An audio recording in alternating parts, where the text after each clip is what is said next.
dapat tayo sama di rumah.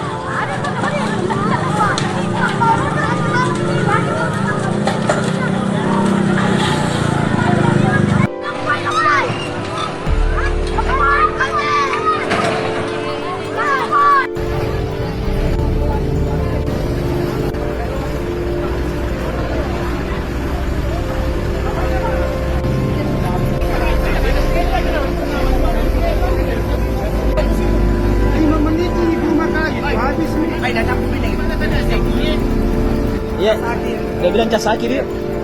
Tapi rumah kadang kosong memang. Kosong Pak.